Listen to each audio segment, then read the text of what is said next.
All right, here we go.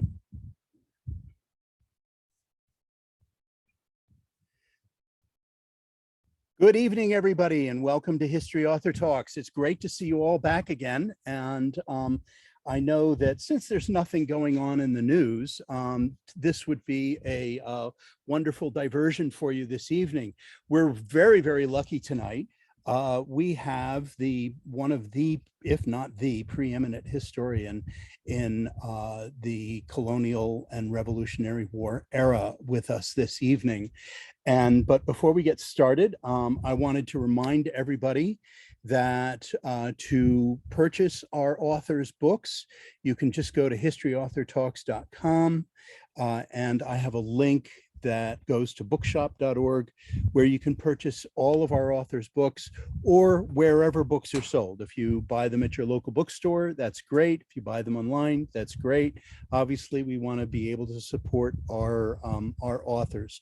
Before I forget, I just wanted to let you know that I'm taking a little bit of a hiatus because I am off next week to the Congress of the Sons of the American Revolution down in Savannah, Georgia. So our next show won't be until July 17th. Lastly, as most of my regulars remember, that if you have questions for our author tonight, you can use the chat feature at the bottom of your screen, and those questions will come to me, and hopefully we will be able to fit them in. We've got a big book tonight, so without further ado, I would love to now introduce you to our guest this evening. David Hackett Fischer is a university professor and Warren Professor of History Emeritus at Brandeis University in Waltham, Massachusetts. He is the author of numerous books, all of which I've read. They're spectacular, including the 2005 Pulitzer Prize winning Washington's Crossing and Champlain's Dream. In 2015, he received the Pritzker Literature Award for the Lifetime Achievement in Military Writing. And just this year, he was awarded a Lifetime Achievement Award by our President General of the Sons of the American Revolution, also for his lifetime writing. If you see me waving my arms around, I'm sitting out on my deck while we do this program. So now I would like to introduce you all to our guest, David Hackett Fischer. David, it's great to have you with us this evening. It's a pleasure to be with you. Wonderful. It's such an honor, obviously, as the co-founder of 10crucialdays.org. Many of us down here spend an awful lot of time with your book, Washington Crossing, along with my partner, Larry Kidder, who wrote a similar volume called 10 Crucial Days. So there's a lot of historiography on the Washington Crossing and the battles of Trenton and Princeton, and they are near and dear to my heart. And obviously all of your other works. Before we start talking about tonight's book, I'm curious about Champlain's Dream. I'm a Vermonter, and of course I grew up near Lake Champlain and learned a lot about Champlain. How did that book come to be? Well, it's a long story. It began, I grew up in the Chesapeake Bay, close to the water, on the water whenever I could get there. And then married a Yankee and moved to Boston, and began to get to know another part of this great republic. And as I did that, I began to discover more cultures, and in reaching out also up to Canada, and that was what brought me into the company of Champlain. My rule for writing history, the first rule is go there. The second rule is do it, and then write it. And so that's what I've always tried to do. And so what we did, we went up to, we meaning mostly my wife, Judy, and I. Judy's a biologist and loves to travel and get on the ground. So we tried to go wherever Champlain went in North America. And then we went to France and followed his tracks over there. as well. And terrific. then we began to get into his work. One of my languages in college was French, and I'm not really totally fluent in it, but I can read French, and so I tried to follow what he had done, and went into the archives. There aren't a lot of archives for Champlain, but what he did was to write 7 wonderful volumes recording his own experiences in great detail, and I followed that. That's how it got started. That's terrific. And then the next question that I have you, because it really is the prelude to tonight's book, is Albion's Seed. Fascinating work how you looked at the different areas within Great Britain and how the migration sort of moved over to the different sections here in the United States. And I guess the quick question that I have for you, because I would like to assume that most of our audience has already read Albion's Seed. If not, I highly recommend it. Is that how far back you started thinking about African founders, or did African founders really come later? You just decided to use the same sort of technique? African founders came later. I started thinking about Albion, just about this earlier story. When we went to England, I had a job at Oxford teaching American history. It's called Harmsworth Professor. I was teaching American history to Oxford undergraduates, and the duties in that job were very light. It gave me lots of time to travel to archives in England, and I thought I'd talk about where English settlers came from who founded the American colonies, and I stumbled on that pattern of great migrations, New England's Great Migration, and then 4 other great migrations that came from particular parts of England at very particular times, and brought small groups of English-speaking people. The New England Great Migration was in a period of about 12 years. And it brought 20,000 people to New England from starting in about 1629 and ended in late 1640. These were the people who really founded the colonies in New England, particularly starting with Massachusetts, but then the others. And it was interesting that they came from East Anglia mainly.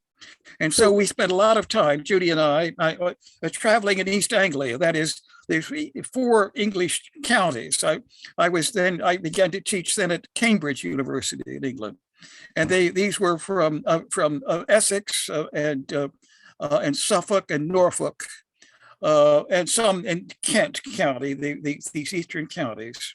And that was the center of English Puritanism. And that was the core that founded New England. And it was a very interesting group. Well, my wife is a Yankee. She's descended from all of that. And so that gave us a kind of personal connection. Well, that's terrific. My ancestors actually immigrated. And then I repeated that for the other regions. I won't go into it in great detail, but it was the same sort of thing. Yeah. So I was starting to say that my ancestors came over in 1638 from Norfolk too. So yes, that's the right part of it. So in Albion's Seed, you delve into what you call the folkways, or the prevailing social norms and customs of these regions, including religion, work, social rank, speech patterns, and 21 other cultural attitudes. So, as I said, for those of you who have not read Albion's Seed, you've got your summer reading cut out for you between Albion's Seed and African Founders. Combined, these 2 books are really like a course in American social science. Was that really your desire? Well, I just wanted to follow different groups that were fundamental to the framing to the American culture and institutions. And I thought starting first with the English migration, this was by far the largest of the colonial groups. And then the second largest group were the Africans. Right. And so the next was to do the same sort of thing for African migrations. And again, we followed the first rule. So my wife and I went to Africa, went to these various parts of Africa, trying to get on the ground, get into the villages, and then to get into the history of these regions, and in the same way that we had gotten into the history of the regions of the various parts of England, from And which and that's how you structure excuse me, African founders. And what we're going to be talking about this evening is the various regional aspects of the enslaved peoples and their journey over here. In June of 1775, the Massachusetts Revolutionary Convention in Worcester passed a resolution. What would you say to Nicole Hannah-Jones and the 1619 Project thesis that the war was fought to maintain the institution of slavery?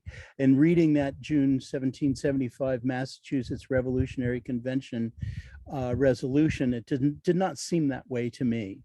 Yeah, no, that's completely wrong. I think there's no truth to that at all. The revolutionary movement really started in New England and then spread very rapidly to other parts of the country. But in New England, it was centered entirely on other questions, and was centered mainly on people who had been born free. They had come from a country which had both liberty and freedom. We brought both of these ideas from England, and they're opposite, really. Liberty means an idea of independence, to be one's own, in control of one's own world. Freedom is our rights of belonging. One would be admitted in early America to the freedom of a city, to the freedom of a colony. And we in America became the heirs to both of these ideas of the rights of belonging and the rights of independence. And we brought those together from the very beginning. And that's what America's been all about, I think. So in your chapter where you describe slavery in New Netherlands and in the Hudson Valley, you explain numerous West African economies in the 17th century were based on products and techniques that were more advanced than those of the European countries. Yeah, I wouldn't go quite that far. I found, and as many others have found, that in much of Africa, in West Africa, in various other places, there were very highly developed skills in many ways. They brought, in other parts of Africa, iron making to a higher standard of refinement than was achieved in Europe until the Industrial Revolution. And they did other things of that sort in various places. But I wouldn't go as far as your statement goes, okay, in terms of in those terms. Well, can you tell us a little bit more about the regions of the Angola and Congo and Luanga? About these different regions. Yeah, and their other technological advances that they made. Yes. Well, it wasn't the technology advances that I'm talking about were particularly striking, I thought, in parts of Central Africa, of Angola and other places, but also there were very interesting cultures in West Africa. My wife and I visited all of these regions and spent quite a lot of time there, studying them close up. And they had a deep and rich history, their own history, and a history of great complexity. They were very different one from another. And they were very conscious of these differences, and we became increasingly so. Starting on the north. This was running along the coast of Africa from Senegal on West Africa, the great bulge of Africa to the west, and then all the way around and down to the Congo and just below at the south. And each of these, along this long coast, which is a huge area, there are many, many different environments and many different cultures. And in some parts of North Africa, there was a very strong Islamic presence. There was very little of that in the other regions, and there were very different African cultures as well, which I get into in the book in some detail. So one of our guest, Larry Davis, asks, were enslaved Africans and Moors rather, were Moors brought to America, to the Americas from North Africa as well? Yes, there were. They came from many different parts of that area. They were perceived to have different strengths and different interests, and there were also different connections that were made with parts of America and parts of the West African coast, which these slave linkages came. So the image that we have really is that slavery was really a Southern thing. It was really in the plantations in the South. So tell us about New England slavery and in the Hudson Valley with the Dutch. Yes, because that was really much earlier. Yes, that was, and I think that maybe we'll start with the Hudson Valley. That was Yeah. So I start there, and then we'll go to New England if you want to. When the Dutch came in, the Dutch had a very particular interest in making money. That's what that was all about, it was they were centered on that process. And when they arrived, they discovered the problem of labor scarcity and quickly began to look for other sources, and soon began to import African slaves. It took them a little while to do that, but then they began to do it. And when they did it, they followed the African, the Dutch trading connections, and drew from parts of Africa that were particularly linked, in which the Dutch had been active. So what happened was that there were different groups of Africans who predominated in most parts of America. They were different from one part to another, but they were able. The idea that that African cultures were totally dissolved by the slave trade, I think, was not correct. I think that they were able to establish a cultural identity of their own very quickly in the New World. And were able to draw upon their African origins, and did that in New England. The Dutch were perfectly happy to do that, to work with them. The Dutch, always interested in making money, and the Africans quickly learned that that most things could be bargained for with the Dutch, and so they began to bargain for advantages. They started to offer a quid pro quo, and my book is about that bargaining process. Mm-hmm. And the Africans were partly the drivers in this. That's what's interesting to me, to see in which Africans themselves become agents in some degree. They were never in control of that history. They were slaves, right. But nevertheless, they began to press against the limits of their bondage, and began to work with the Dutch, trying to get privileges. And my book is about how they would extract one privilege after another from the Dutch, and began to open up some possibilities for control of some parts of their lives, even when they were in bondage. And so in 1664, when the English showed up in New York, what changed for these Africans? I'm sorry, I missed the last part of your sentence. I said in 1664, when the English showed up, What changed for these Africans in the Hudson Valley with the British taking over? Well, the whole system began to come apart, and the English became much more difficult to deal with, and it was a setback for the Africans. They began to lose some of the progress that they had made. But they responded to that by learning to organize in other ways to deal with a different group of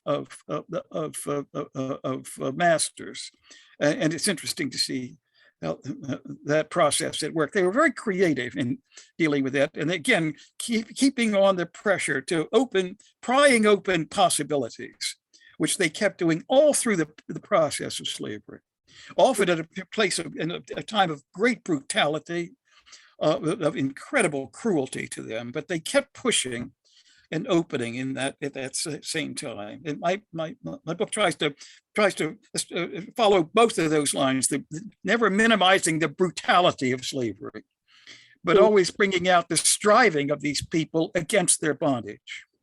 So moving to the Delaware Valley, tell us about Anne Elizabeth Fortune and Anthony Benezet. Yes, well, we're moving now to the Delaware Valley. Yeah. And here was another culture. This was a colony that was founded by Quakers, the Society of Friends, a unique religious group. And they instantly had the same labor problems everybody else did.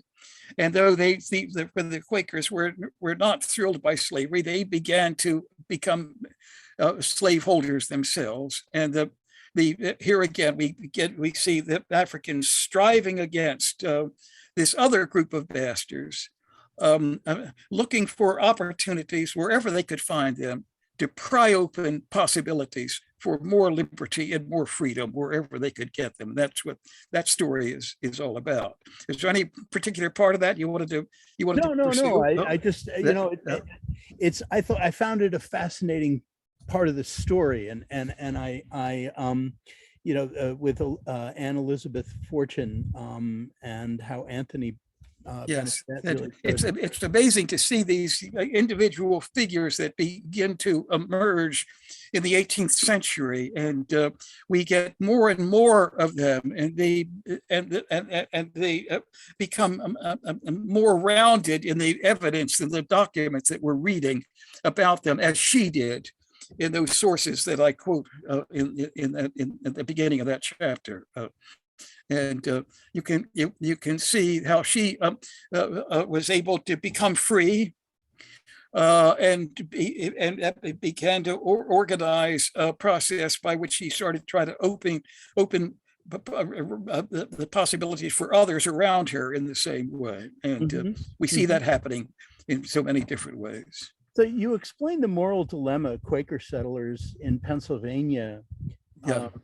And in Pennsylvania and West Jersey had in using enslaved people. And Quakers had a tough. It was not easy for Quakers to be slaveholders, and their religion and the requirements of being slave owners did not sit well together. And the Africans were very quick to discover possibilities that way and began to make the most of them and started to appeal to people. I follow quite a number of Quakers like John Woolman and others who began to respond to to discover the humanity of their slaves. And it's interesting to see that working in this. So the Quakers were the first group. The Quakers did enslave Africans quickly, but they became the first group to turn against slavery. And the strong appeals were made by Africans and then by individual people amongst Quakers, and persuaded many members of the Society of Friends that slavery was fundamentally inconsistent with what their religion was all about. So concurrently, it was wonderful to see that happen. So they became leaders, and the Quakers became leaders that way. Sure. For the rights of Africans. So concurrently, though, you had Puritans in New England who were also espousing abolitionists. And then Dutch merchants in the Hudson Valley. Yeah. So three very different groups of Europeans and different groups of Africans interacting in these different regions and creating different regional cultures. But the question I was asking is, did they communicate with one another? I mean, did news of the Quaker abolitionists' writings get up to the Puritans in New England? Oh yeah, they were all in communication with each other. One thing that I think was very important to the growth of liberty and freedom in America was the growth of diversity in this country, in particular, the growth of regional diversity. As one region was so different from another, and the regions were different both in their African cultures, which is what I try to bring out in my book in quite a lot of detail, and then also in the European cultures that were there. And I think it's our differences that are key to our liberty and freedom. It's the fact that we are so many different groups that it makes it much more difficult for any one group to dominate the others. And I think that helps to keep us free. Well, in your book, you tell us about the efforts of Anthony Benezet and Benjamin Lay and John Woolman. I think our audience would be fascinated when they read about how Anthony Benezet and Benjamin Lay did you read his pamphlet, Some Considerations on Keeping Negroes for I'm having a little trouble hearing you. Your hands are in front of your mouth. Sorry. Okay. Yeah, that's better. Now you're clear. That. So what I was asking is for Benjamin Lay and Anthony Benezet, when you read African Founders, but I have a question about John Woolman.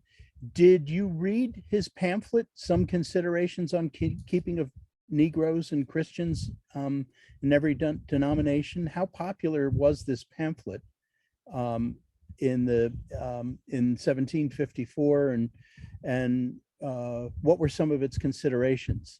Yeah, I think these were not popular in the larger population, but they were a continuing challenge to the conscience of others. And Woolman was speaking to the conscience of Quakers, and he reached them.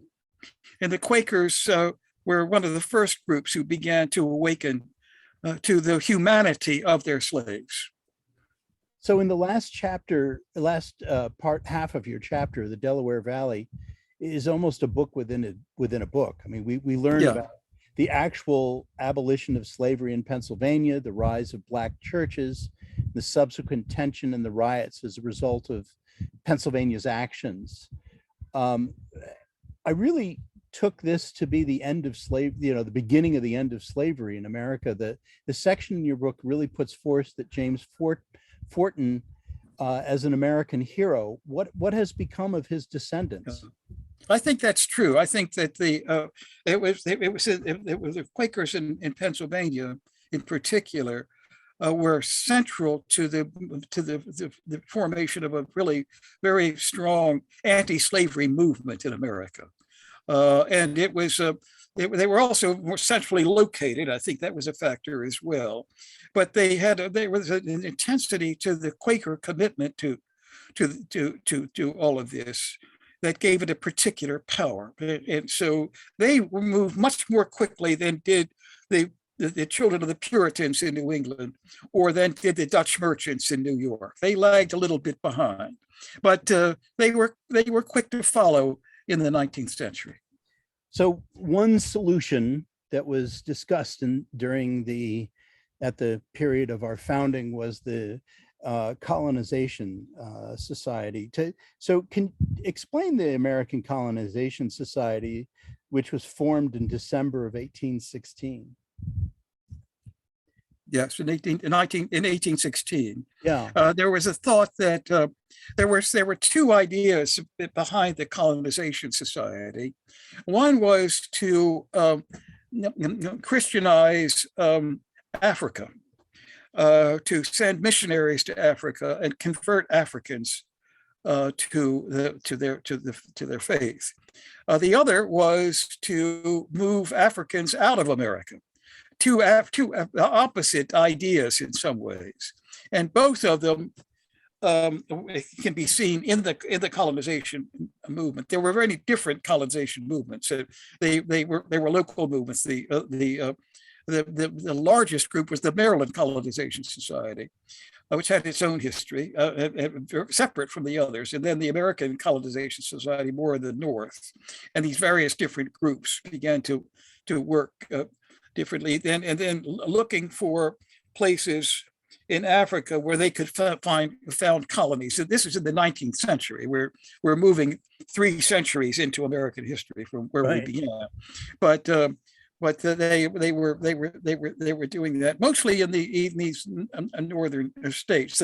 There wasn't a lot of colonization activity in below Maryland. It was mostly in the northern states. Let's talk about that a little bit. In your Chesapeake, Virginia, Maryland chapter, you point out that in New England and the Hudson and Delaware Valley, slavery preceded the founding of those colonies and prior to 1619. Yeah.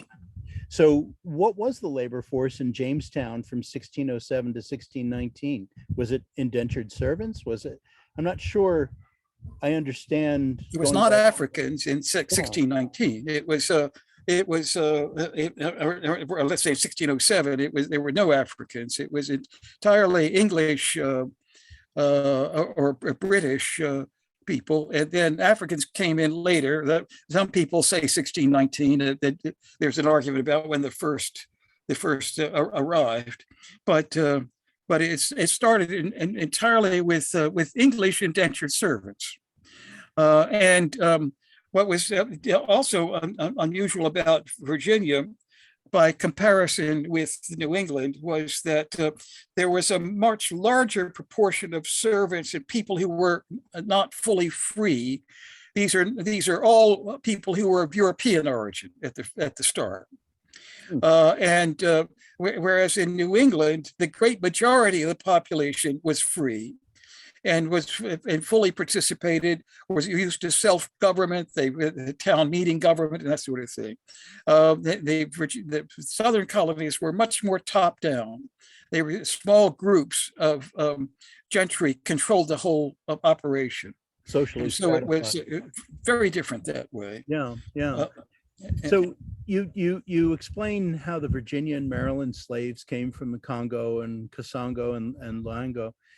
Are there aspects of these Igbo people in Western Africa and in African American culture that we can ascribe in modern society? I mean, what did they aspects of African culture that we can find in modern society? Is that what your question?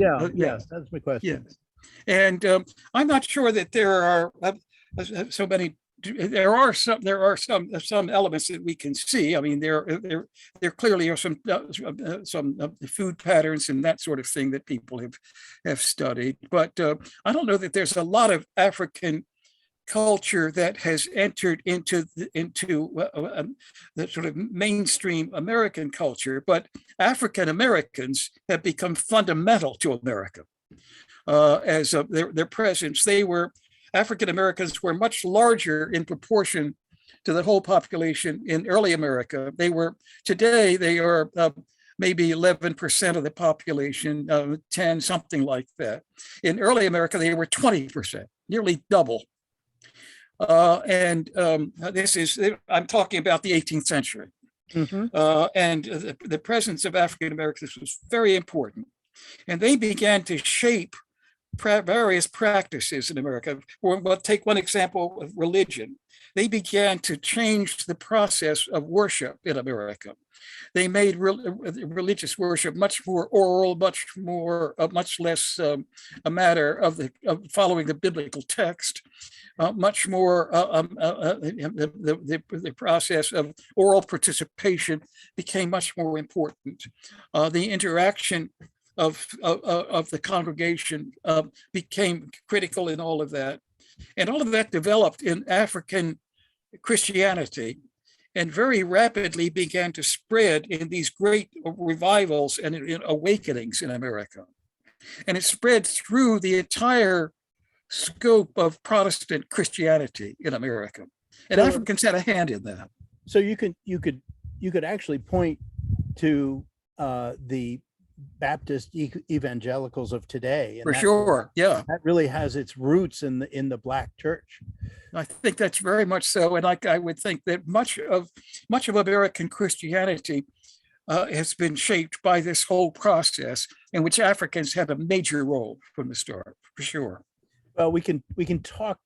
I'd like to talk a little bit more about some of the other aspects of American culture that we see infused from the Africans.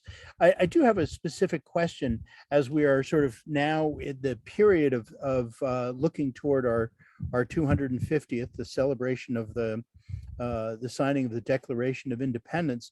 There have been some wonderful books written specifically about Blacks during the Revolution. We know certainly the majority who managed to escape fought for the British, but there were certainly a lot of Blacks who fought for the Patriot cause as well. In your Yes. research, can you tell us a little bit about why these Blacks may have joined the American Patriot cause or the cause for independence? Yes, I think they were very quick to respond to a movement that claimed to be for liberty and freedom, and were very quick to point out that it might have some relevance to them, and put that to work directly. And they are also began to be increasingly concerned not only about slavery, but also about equity amongst people who were free. That is, when Africans became free, they did not become full citizens as a rule, and they ran into race prejudice.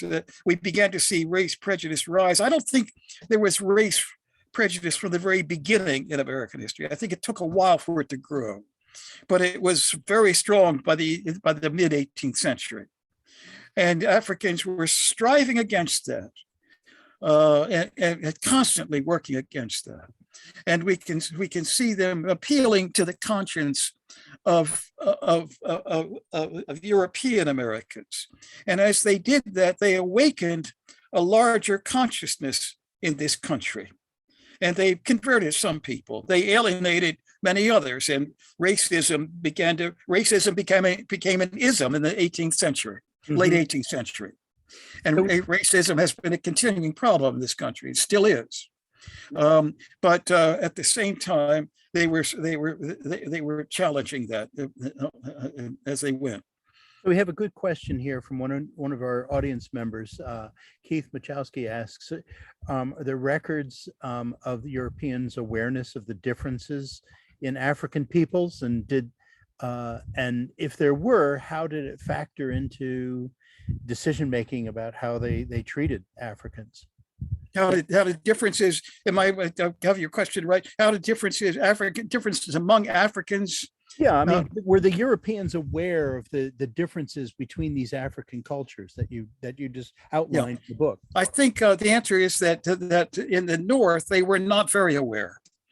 There were not so many Africans. And there was not much opportunity for strong groups to form there.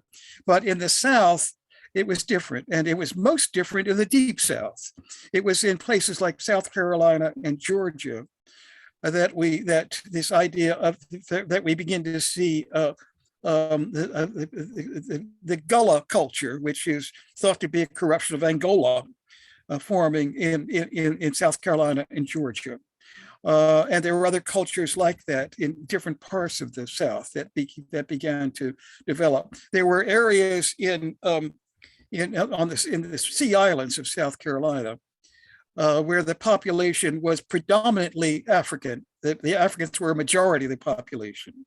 There were some islands where it was 80% African and 20% European. There was one island where it was 99% African and 1% European. And where that happened, these African identities became very strong, and there were increasing consciousness amongst Africans of differences between Africans as well. And I think that emerged particularly in the South, where the numbers were larger, much more there than in the North.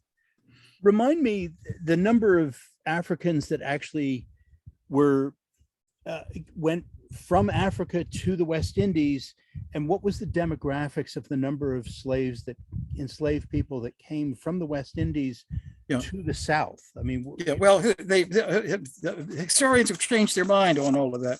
When I started, it was thought that Africans came first to the West Indies and then to the American colonies on the mainland. And now we've had a massive slave data, African, or sometimes called a slave database, sometimes an African database that has been formed with collecting huge amounts of quantitative information. And what this shows is that first of all, it was done on the slave trade. Then it was done on slavery itself.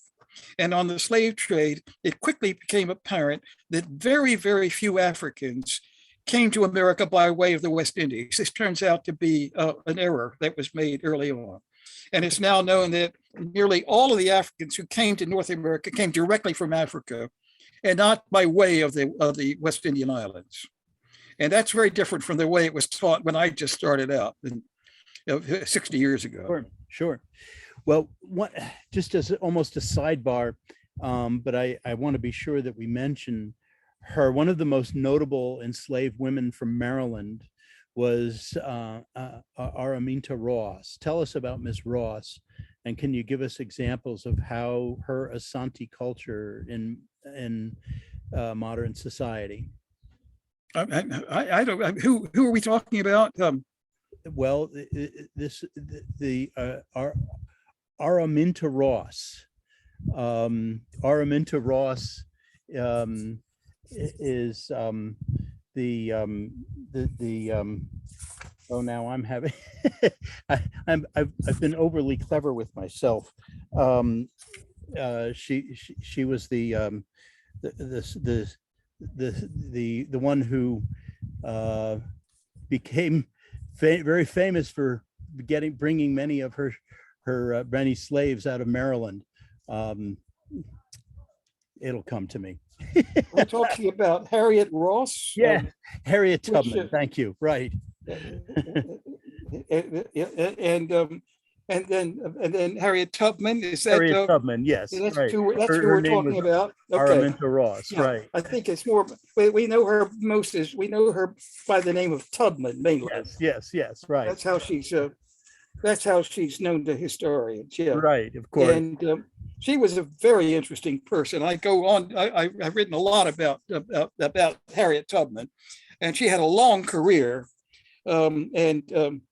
she was herself allegedly a Ashanti. She was from this warrior culture of West Africa, and she embodied part of that strength and brought it into America, and then began to build around that. And I follow her career at considerable length in the book, maybe too much, but I think it's very interesting to see how she began to strive not only for the rights of Africans, but also for the rights of women, and worked at both of those at the same time. So Larry Davis asks, please share the huge legacy of Virginia in the formation of African-American culture. I think, can you say that again? No. Please share the huge legacy of Virginia in the formation of African-American culture. The importance of Virginia? Yes. I mean, Virginia, obviously one of the most populous states, yes, both for whites and blacks. And yeah. Well, Virginia was, one person said that Virginia was the Prussia of our Confederation. It was the largest, it was not only the largest state, but it was on an order of magnitude far beyond any of the others. And it had just a strength in terms of its numbers that explains why most of our first presidents were all except for John Adams. All the rest of our first 5 presidents were from Virginia. It was partly by the size of the place and also by the growth of a ruling elite in Virginia that were trained to lead from the very outset. And the examples are people like George Washington, who was a kind of exemplar of all of that. And we can list the other people, but they were trained to qualities of character and of purpose that were highly developed in Virginia in that way. And it was very interesting to see that. From that, we get Washington, and we get Jefferson and Madison and Monroe and John Marshall. And that was what was called the Virginia dynasty, which largely dominated the American presidency for the first 40 years Certainly of had the Republic. Yeah, certainly had it was significant in our founding for sure. Can you tell us, as we've got about 10 minutes left, I've got a few questions here as we move down further south. Can you explain a little to us, tell us a little bit about both the French and the Spanish Louisiana, and how slavery in French and Spanish Louisiana differed from either the Low Country or the Chesapeake? Yes, that's a very interesting subject. In the French colonies, slavery worked very differently. It was, in some ways, it was more brutal than other colonies, but at the same time, it was often less racist than other colonies. And there was an odd paradox there that was characteristic of culture in let's say in French Louisiana, where we saw extreme oppression in the beginning. People were very cruel to other people in early Louisiana, and slaves suffered as a consequence. But at the same time, slaves were able in Louisiana to form their own cultural identity with particular strength in Louisiana.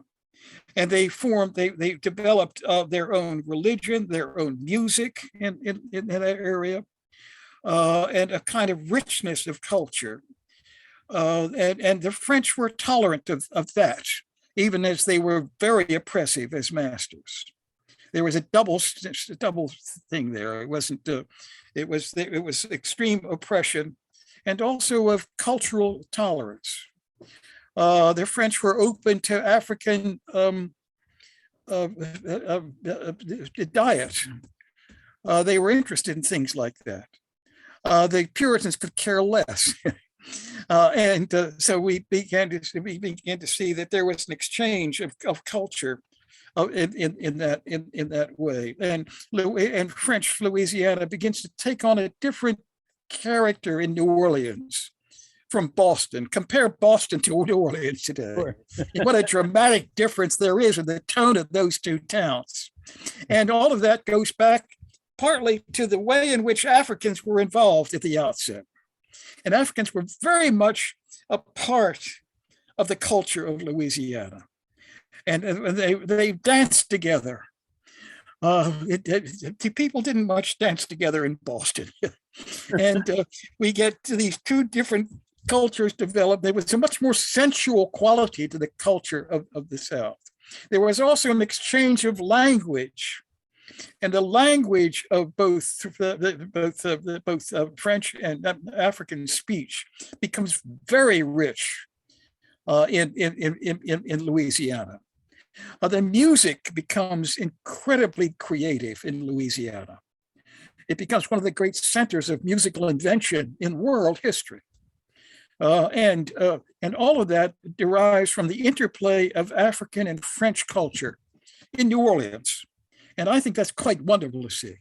So you have a lot of very rich African-American culture that really that emanated from Louisiana. I mean, we think of the food and the music, the jazz. really comes, and which is really a very rich part of our own society. In your And can I break in and add something sure. else there? Absolutely. That is, we're talking about much of what our subject here is about the history of slavery. And the horror of that institution. It was really just absolutely appalling. But at the same time, in the presence of the horror of slavery, we get the incredible creativity and the richness of Afro-French culture in Louisiana, emerging from an early date and growing by its interactions that way, and becoming a great center of creative expression.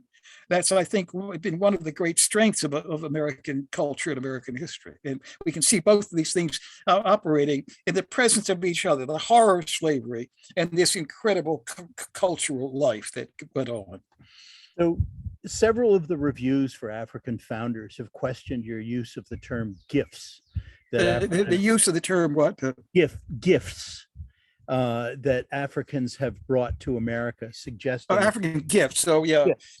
I was amazed. I didn't much think about that word. I just used it, and they've been beating up on me ever since. Yes, and I think if I were going to do it again, I think I wouldn't use the word. But I just meant it was something that Africans. It was a contribution that Africans made. Absolutely. It was not. I didn't mean any of the associations that people have attributed to me for the use of that word gift. And I think they're overdoing it, frankly. And I must say I'm unrepentant about that. But I think that Africans did make major contributions. That's what I meant by a gift. Sure. I didn't mean it was freely given in the sense. I didn't mean any of those things that they're alleging that it means. Well, I wanted to give you an important contribution. I wanted to give you the chance to make that statement. But I'm really I think I do believe I've got that right, even if I shouldn't have used the word gift. Sure. And but never mind that.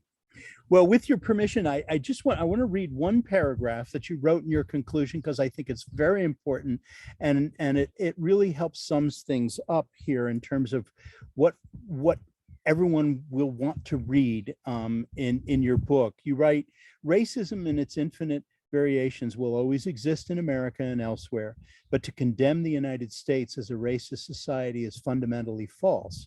It misses the successful efforts of 12 generations of Americans, and especially the role of Africans born in slavery, the children of slaves, and enlarging fundamental American rights in the New England and throughout the United States during the 18th and 19th century.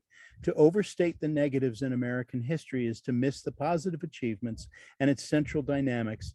Among the drivers of this expansion of rights for New Englanders from Africa were Africans themselves. They succeeded in both expanding the rights of individuals and also enlarging the founding principles and the culture traditions in New England itself, unquote. So here's my point. In your research, an eminently readable narrative, you have given us a remarkable history of what was at the time, like you said, 20%, now 10% of the population of the United States.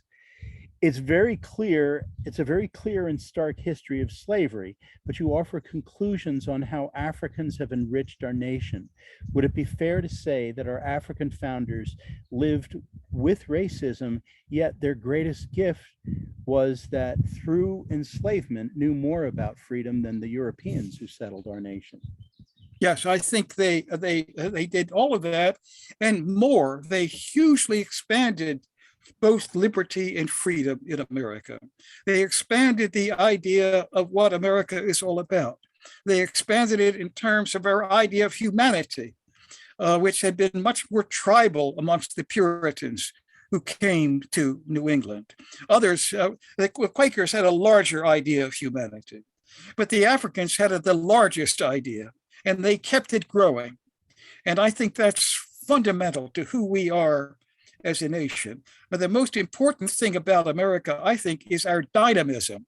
And it's as strong today as it ever was. And it grows from the interaction of these cultures.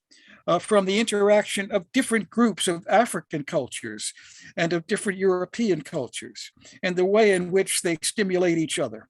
And that's fundamental to the dynamics of this great republic.